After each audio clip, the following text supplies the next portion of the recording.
करना है। हर एक मनुष्य के अंदर सबसे पहला स्थान जो आना चाहिए कि वो व्यक्ति अपने आप को नम्र बनाना चाहिए।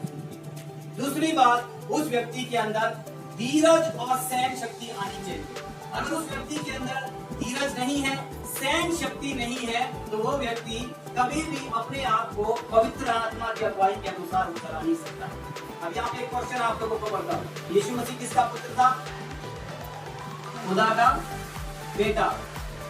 यीशु मसीह ने खुदा का बेटा होने के लिए सबसे बड़ा काम इस धरती पर क्या किया?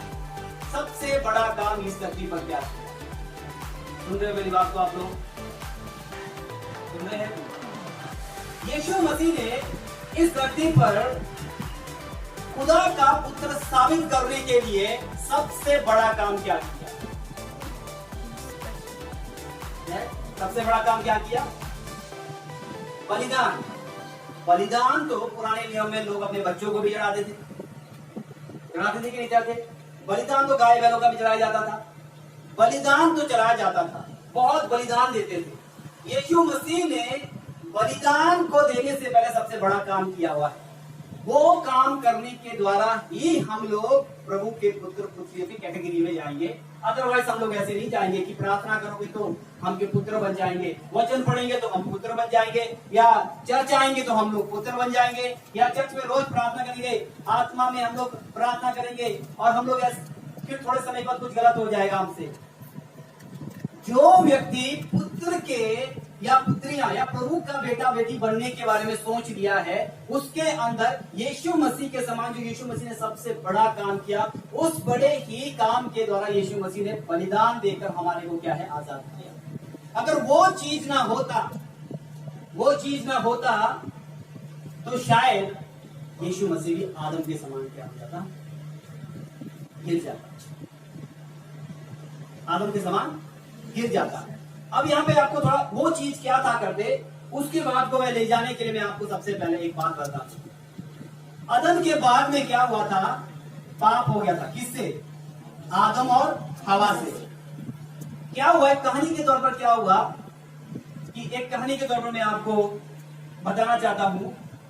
एक बार एक व्यक्ति ने, रोज उसके घर में जाता है, काम करने के लिए जाता था, वो रोज काम करने के लिए उसके घर में जाता था।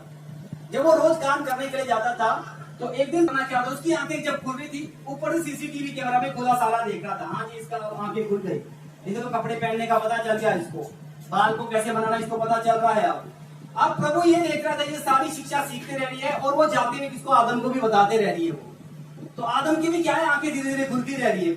शैतान को ये पता था मैं आदम की आंखों को खोल नहीं सकता हूँ, लेकिन इसकी पत्नी उसकी आंखों को खोल नहीं। क्या होना चाहिए? धीरज। खुदावन खुद धीरज रख के बताता है कि मैं खुदा हूँ, मेरे सामने पाप हो रहा है, मेरे सामने गुनाह हो रहा है, मैं देख रहा हूँ कब तक करता रहेगा, कब तक करता रहेगा, कब तक करता रहेगा। वो करता रहेगा। उसके बाद एक दिन खुदा सामने जाकर भी बोलेगा कि क्या तूने पाप किया है? बस सिर्फ प्रभु सुनने को एक दिन करेगा कि हाँ या ना। हाँ तो इसका मतलब प्रभु बोलेगा कोई नहीं, अंदर आ जा। जब उस सोना चुराया था, अगर वो ऐसा बोल देता हाँ मैंने किया है, तो उसको फिर से अंदर ही लाना। बोला था आगे के लिए कभी भी ऐसी गलती मत करिए, क्योंकि उस परिवार का धीरज देखो, 2 लाख का माल लूटा हुआ, पता चल चुका इस आदमी ने चोरा हुआ है, फिर भी वो लोग सहन करके रहे। क्यों सहन करके रहे पता है? क्योंकि उनको पता था पहले 5 साल ये काम किया है, बड़ी वफादारी के साथ चला, इसीलिए वो लोग सहन करके रहे। उनके अंदर धीरज रहा कि ये एक दिन क्या बोलेगा, हाँ मैंने गलत किया है, तो वो हम उसको फिर अंदर लेके समझाएंगे। आदम तब उसको भी वही दर्जा मिलना था। जब उसने बोला कि नहीं किया, उसको क्या दर्जा मिला होगा? बोला तू तो गलत आदमी है, तू तो छोड़, तेरे को तो कोई पूछेगा भी नहीं। अब वैसा ही क्या हो गया वहां पे, उसी अदन के बाद में भी क्या हुआ? प्रभु उनको देखता रहा। सिर्फ प्रभु क्या सुनने की कोशिश करता? ये लोग अगर मेरे बेटे और बेटियां हैं, अगर मेरी आत्मा के अनुसार अभी भी चल रहे हैं, अगर मेरा आत्मा, उनके अंदर पाप घुस चुका था, उनके अंदर पाप एंटर हो चुका था, बस सिर्फ प्रभु जाकर वहां पे उनसे ये पूछने की कोशिश कर रहा था, ये बोलने की कोशिश कर रहा था कि क्या तुमने वो फल खाया? प्रभु सिर्फ ये देखना चाहता, अगर मेरा आत्मा उनके अंदर है तो वो क्या बोलेंगे? हाँ जी हमने खाया है।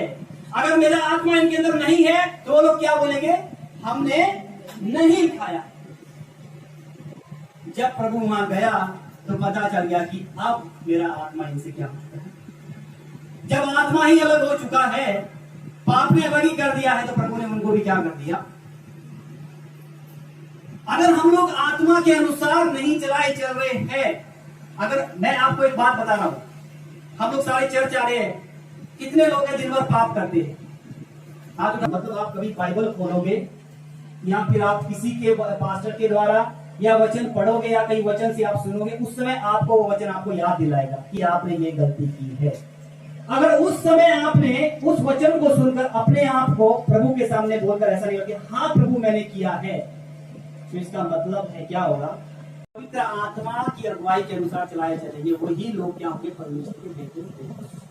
और इस बात में ये बात तो प्रभु ने ऐसा लिखा हुआ है कि ले पालक पुत्र कहलाए जाएंगे, कहते बोला ले पालक पुत्र। ले पालक पुत्र वही कहलाए जाते हैं जो सिर्फ पवित्र आत्मा की अगुवाई के अनुसार चलते हैं। उनके अंदर आत्मा लीड करता है, उनको बचाता है। तो लेकिन आखिर में एक बात क्या होता है, देखिए आप 100 पाप करोगे, हर दिन गुनाह करोगे, आपको पता है मैं गलत कर रहा हूं, एक दिन क्या हो जाएगा? खुदा किसी वचन के थ्रू बात करेगा, ठीक है?